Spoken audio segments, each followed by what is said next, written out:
ஓம் நம சிவாய். அலர்மகள் அஸ்ட்ரோ சேனலுக்கு உங்களை அன்புடன் வரவேற்பது உங்கள் ஜோதிடர் ஸ்ரீ கந்தசுவாமி. நம்மளுடைய ஜாதகத்தில் ரொம்ப ரொம்ப முக்கியமானது ஒன்று இருக்குது, அதுதான் லக்னம். லக்னம் என்ன விஷயத்துக்காக பார்க்கப்படுகிறது? லக்னம் தாங்க எல்லாமே. லக்னத்தை வைத்து தான் மற்ற பாவங்கள் அனைத்தும் செயல்படும். இந்த லக்னம் அப்படிங்கிறது நாம் பார்க்குறோம் இல்லையா, ஜாதகத்தில் அந்த 12 கட்டங்களில் முதல் கட்டமாக வருகிறது. இந்த லக்னாதிபதி இருக்கக்கூடிய இடம் அது எது வேணால் இருக்கலாம், ஆனால் அந்த இடம் சுபத்துவமான இடமாக இருக்கணும். ஓகேங்களா?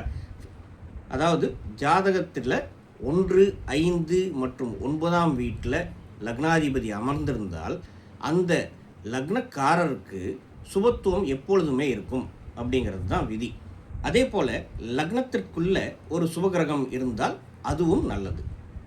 இப்போது லக்னாதிபதியான அந்த கிரகம் 6, 8, 12 என்ற அசுப வீடுகளில் இருந்ததுன்னா அந்த இடத்துல இருக்கிறதுனால அந்த லக்னக்காரருக்கு அடிக்கடி உடல் உபாதைகள், பிரச்சனைகள், வாழ்க்கையில் ஏதாவது ஒரு தோல்விகள் அல்லது முரண்பாடான விஷயங்கள் அடிக்கடி நடந்துகிட்டே இருக்கும்.